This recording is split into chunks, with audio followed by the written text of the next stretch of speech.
With Britain and the Commonwealth still in the aftermath of the death of Her late Majesty, there's a new book out detailing the long marriage of Elizabeth and Philip.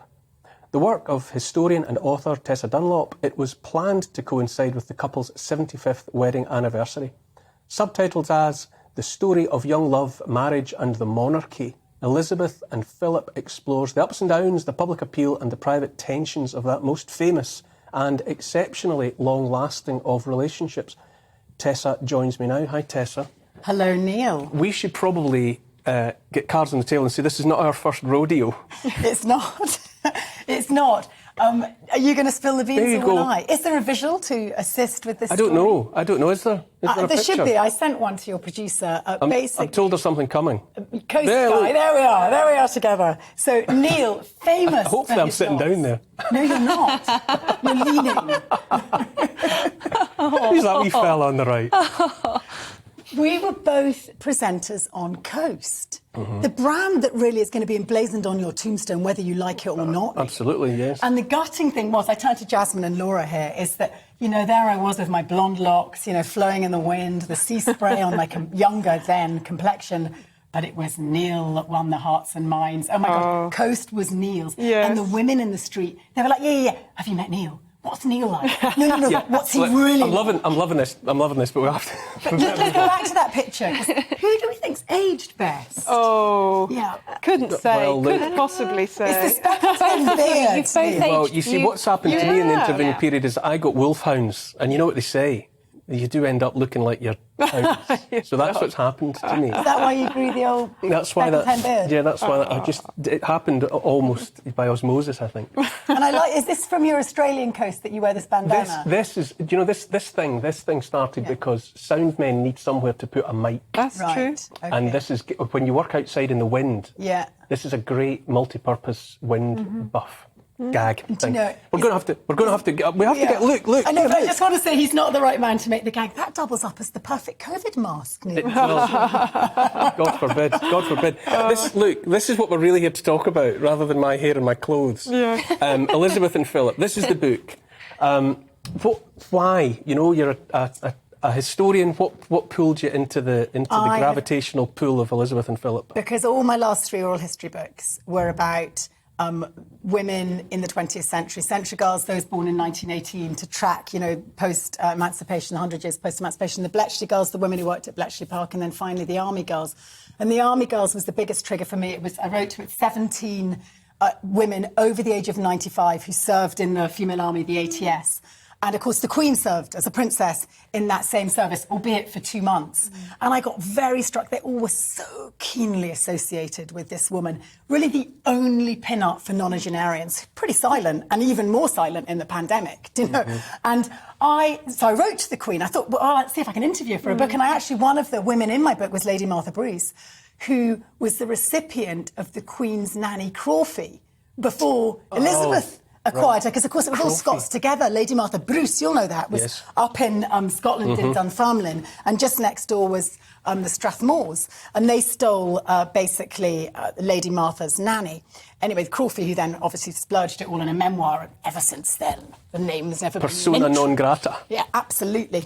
So that for me was a trigger. The other thing was the textbook wartime romance that Elizabeth had with Philip. All these girls had the most extraordinary, enduring crushes. Men had never had a higher cachet. Forget Neil Oliver on Coast. These guys, you know, they were like the heroes. And people talk about, women, you know, were put in uniform and they had their moment. Yeah, but that was trumped by men on the front line losing their lives. They come back, these boys are heroes. Women, of course, are told, leave the workplace, get back and breed for Britain. But to do that, you have to bag a man. And my goodness, Elizabeth was textbook. She met Philip in 1939. She was sticking pictures of him from press cuttings into her scrapbook in 1940. And this persistent and enduring just knowledge, sort of a knowingness, a steadfastness about him being the right husband for her. And, of course, in the wake of the abdication in 1936, she understood how important it was to have the right husband.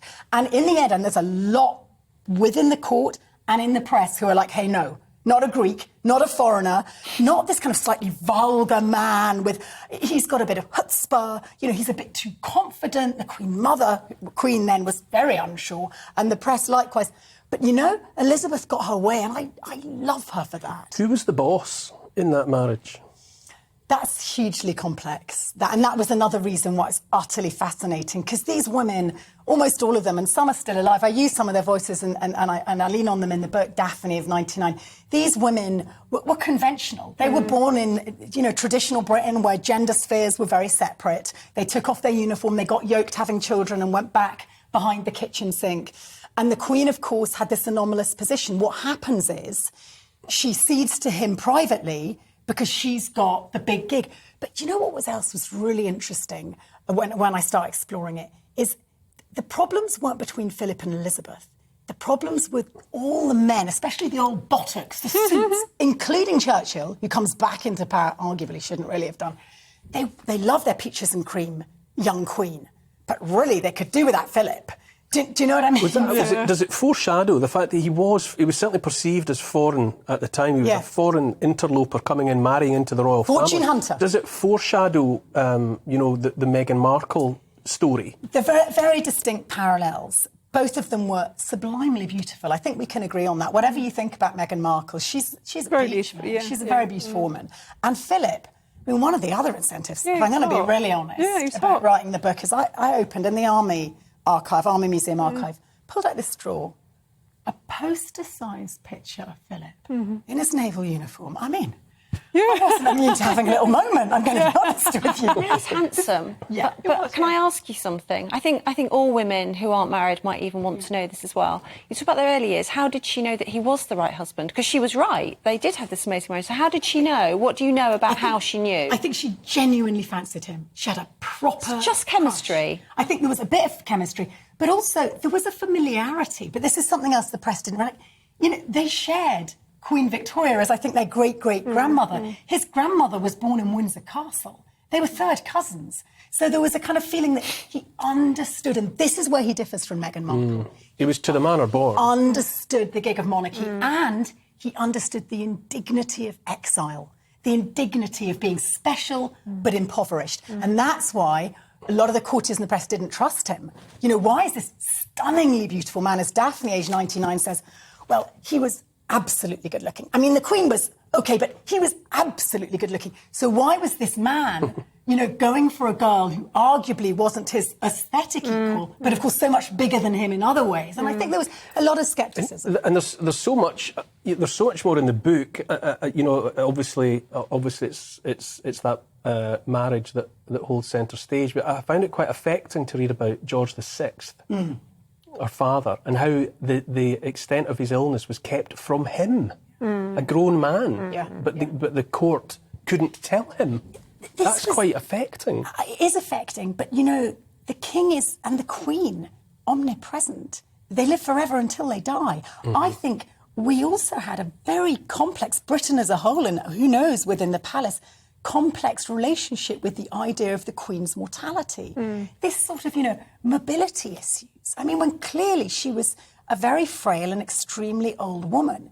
And statistically, we know that nobody really lives well over 100. I know a lot of these extremely old women, and post 100, it's pretty dicey. So the end was almost nigh, but none of us could really own it. That's why, bizarrely, age 96, her death shocked us. There's something, and her father, who dies, of course, half a century earlier, he's 56. And had to be protected from the reality of his situation. Yeah, absolutely. And again, but I remember in the wake of the Diana, this was fascinating in the archival research, in the wake of Diana's death in 1997, it's their 50th wedding anniversary, Philip and Elizabeth's. She stands up, banqueting hall, and she doesn't apologise. The Queen, that wasn't the Queen's style, but she owned that it's really hard to read public opinion. And I can't remember the exact words of the quote, but, that there's different strains of opinion. Sometimes the advice, is contradictory.